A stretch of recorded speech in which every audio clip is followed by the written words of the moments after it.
Bonjour à tous, aujourd'hui je vous propose un sujet de bac, donc du 8 juin 2021, sujet métropole, et c'est l'exercice sur les suites, comme vous le voyez. Donc ici on a un tableau, d'accord, on vous dit, c'est une copie d'écran. La suite qu'on va étudier aujourd'hui c'est un plus 1 égale 4un sur un plus 4, ça c'est la relation de récurrence qu'il a définie, et u0 est égal à 1. Donc première question, on va conjecturer donc l'expression de 4 sur un. Vous avez une colonne dans le tableau qui donne les valeurs de 4 sur n, et ensuite des questions assez classiques sur le thème des suites. Première chose qu'on peut faire quand on a un sujet comme ça, c'est aller regarder avec sa calculatrice. Alors, on va commencer par Texas, voilà ce que ça donne. Vous allez dans mode ici, donc vous appuyez sur mode, et vous allez mettre le mode suite ici, d'accord? Donc vous descendez, vous surlignez suite. Une fois que vous avez fait ça, vous quittez le mode. Vous allez dans f de x, voilà. C'est là qu'on va entrer. Et vous avez une suite qui est définie par récurrence. un plus 1 égale 4 un sur n plus 4. Donc ici, vous allez vous mettre sur le mode suite n plus 1. Donc vous montez, d'accord? Et après, je vous montrerai pour ceux qui ont une Casio comment ça fonctionne. Donc là, on commence à U0. Ensuite, la relation de récurrence. Donc, 4 fois. Alors vous avez une fraction, donc on va mettre là. On va peut-être effacer déjà ce qui traînait. 4. UN. Alors le U, vous allez le trouver ici au-dessus du 7. Donc en bleu, ça va écrire U. Vous ouvrez la parenthèse. N, vous le trouvez ici. C'est pas si simple que ça, quand même, il faut savoir le faire. Et ensuite, U, N, je ferme la parenthèse, plus 4. Vous devez indiquer aussi le premier terme, U0. Donc U0, on vous l'a dit, c'est 1. Voilà, vous avez rentré votre suite. Ensuite, vous allez faire un tableau de valeurs. Voilà. Je vais bleu, tableau. Ici, U0 égale 1. Donc 4 cinquièmes, donc 0,8, etc. On a les valeurs d'ailleurs qui s'affichent dans l'exercice. Voilà. Elles sont exprimées sous forme de fractions. Voilà comment on peut programmer donc ici une suite sur une Texas. Alors sur une Casio, regardez ce que ça donne. Donc voici une Casio. Vous allez aller dans récurrence. Donc ici, dans le menu, on va récurrence. C'est un petit peu plus simple à programmer. Ici, vous effacez ce qu'il y a déjà. Vous mettez delete. Voilà, oui. Donc on va rentrer 4 fois AN divisé par, vous pouvez mettre une fraction si vous voulez. Bon, le 4, c'est comme si c'était... Alors, je vais vraiment essayer de coller au texte. Donc vous mettez le trait de fraction d'abord. 4 UN sur UN plus 4. Vous ne pouvez pas mettre UN, vous mettrez AN à la place, vous validez. Vous réglez ici, par contre, très important, le setting, vous mettez donc ici A0, donc U0 vaut 1. Voilà, et vous mettez table, et ça met toutes les valeurs. Alors là, vous avez valeurs écrites sous forme décimale. Voilà, et c'est exactement celle qu'on a donc dans l'exercice, dans la colonne UN. D'accord? Donc voilà pour une Casio. Quand même s'occuper de la Nameworks. Alors ici, dans les menus, vous descendez, vous avez un menu suite, vous validez. Ici, ajouter une suite. Donc c'est une suite récurrente d'ordre 1. Voilà. Donc ici, on va... Oui, UN. UN plus 1 égale quoi? Donc on va revenir. Donc 4 UN divisé donc ici. On pourrait faire comme ceci, divisé par. Donc UN. Alors comment récupérer UN? Ensuite, il faut réécrire un deuxième N. Pour ça, vous allez dans la boîte à outils ici. Vous voyez qu'il y a UN. Vous validez. UN plus 4. Voilà, on valide. Ensuite, il vous demande dessous, vous voyez, U0. Vous mettez U0 égale 1. Voilà. Alors après, vous faire graphique ou tableau. Donc on va regarder les deux. Donc ça, c'est les points. Vous voyez, ça représente bien la suite, ça c'est très pratique. Et ensuite, en haut, on va donc dans le tableau. Et les valeurs apparaissent. Il y en a les mêmes que pour les deux autres modèles. Voilà, j'ai tout dit. Maintenant, la première question. Alors, elle est dans le texte, à l'aide de ces valeurs, conjecture l'expression de 4 sur UN en fonction de n. Alors, regardez bien ici. Donc, pour n égale 0, 4 sur n vaut 4. Pour n égale 1, 4 sur n vaut 5. Et ça augmente de 1 à chaque fois. Donc, on a toujours la valeur qu'on a ici à gauche, plus 4.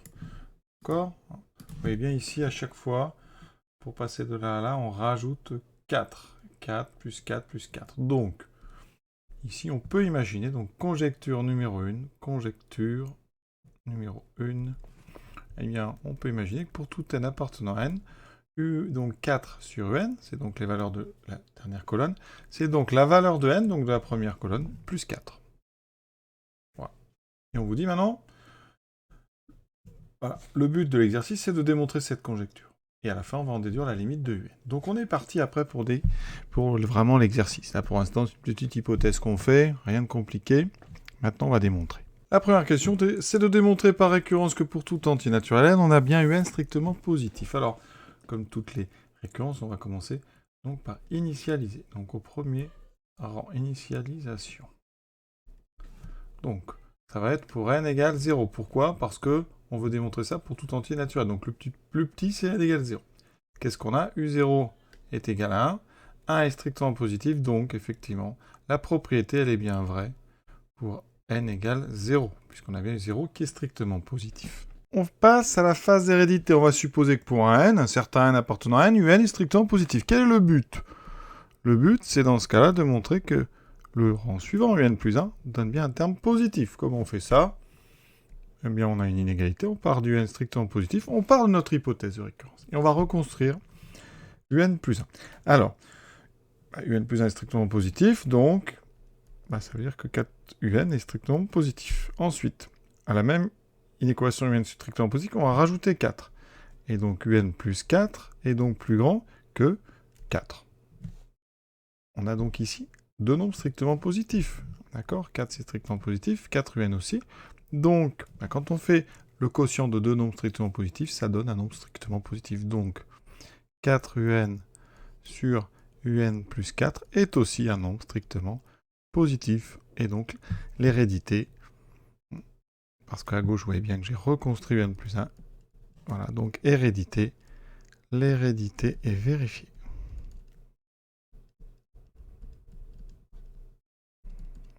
Et donc, on fait une conclusion qui est toujours la même. Alors, il me faut un petit peu de place. Et on va dire donc, la propriété est vraie pour n égale 0.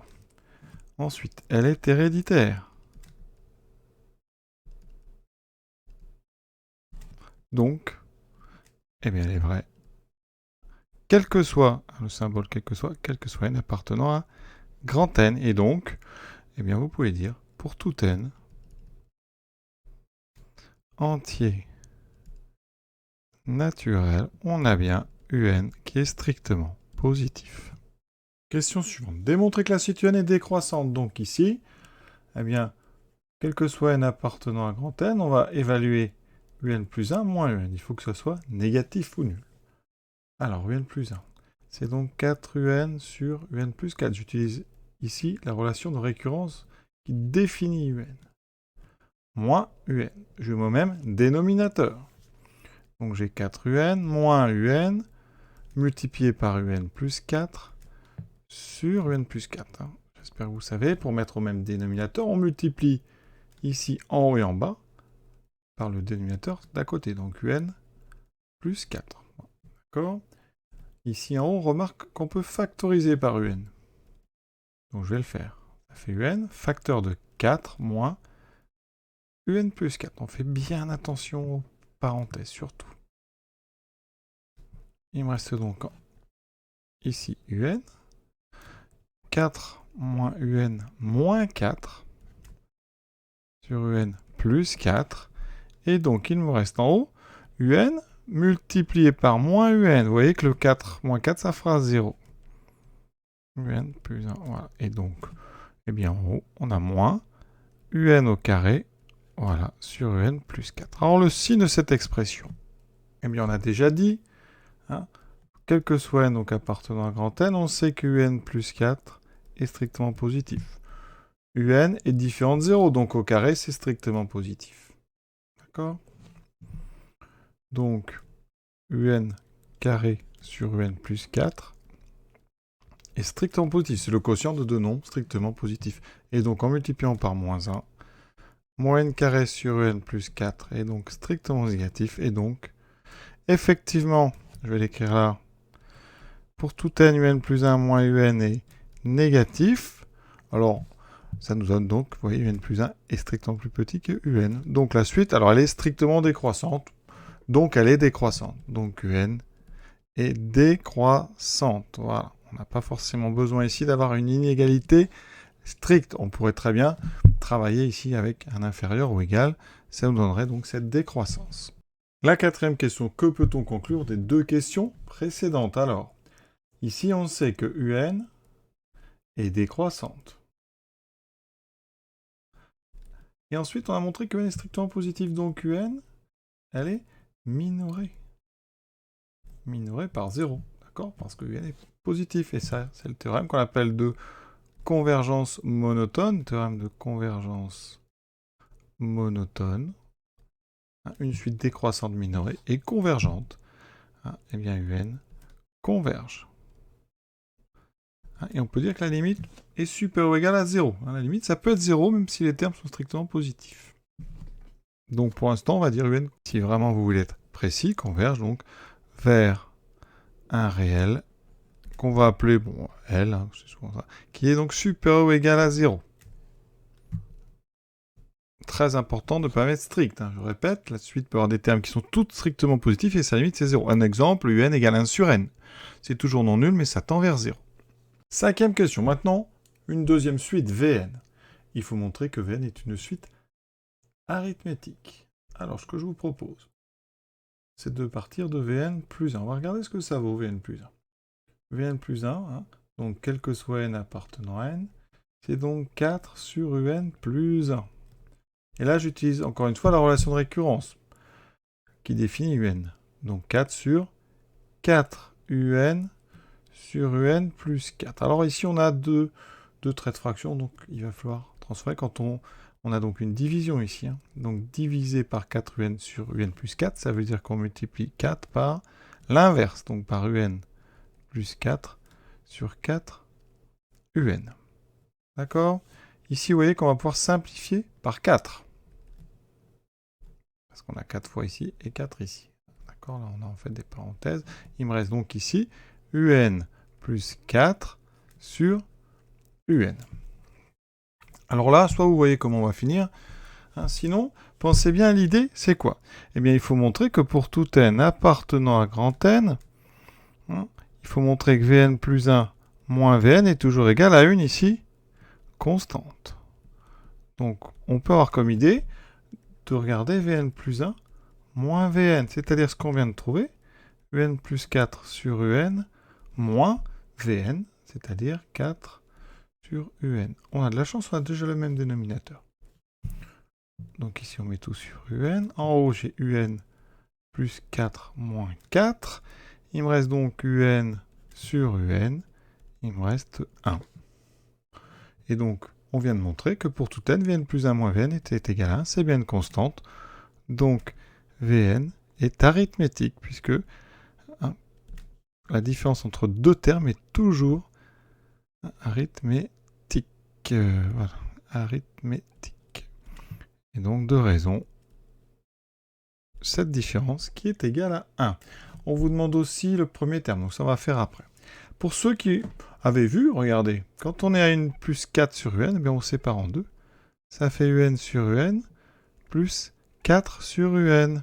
Mais Un sur Un, ben regardez, ça fait 1. Et 4 sur Un, vous retrouvez Vn. Et donc, vous n'avez plus qu'à mettre Vn à gauche et vous avez bien Vn plus 1 moins Vn qui vaut 1.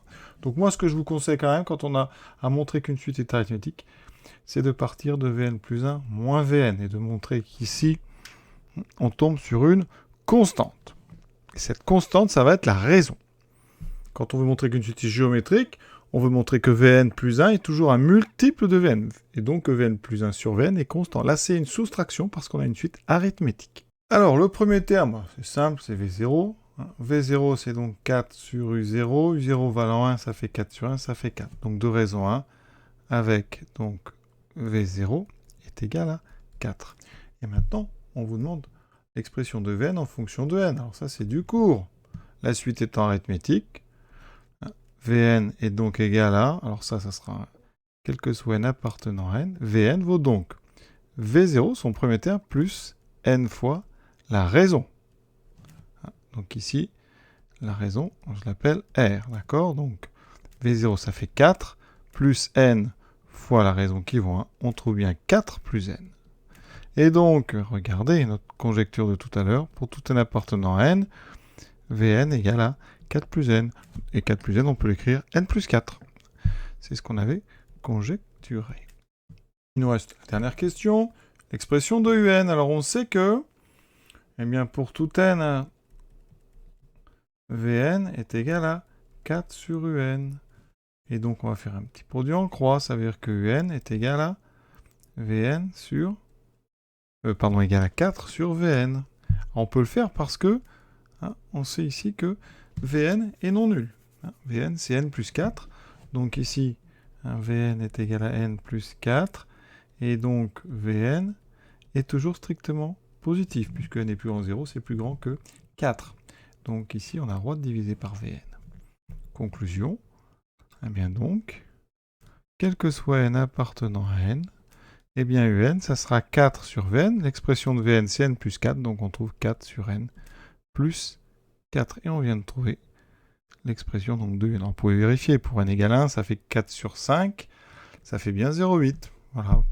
Pour 2, ça fait 4 sur 6, ça fait 2 tiers, c'est bien à peu près 0,67, etc. Maintenant, il reste la limite qui est assez simple. Alors, limite, quand n tend vers plus l'infini de n plus 4, c'est égal à plus l'infini, donc 4 sur quelque chose qui tend vers plus l'infini, ça tend vers 0. Donc la limite de Un, c'est 0 quand n tend vers plus l'infini. Et notre deuxième conjecture est démontrée. Voilà, l'exercice est terminé. C'est un exercice assez simple. Voilà, j'espère que ça vous a permis de bien comprendre. Je vous souhaite une bonne fin de journée. À bientôt.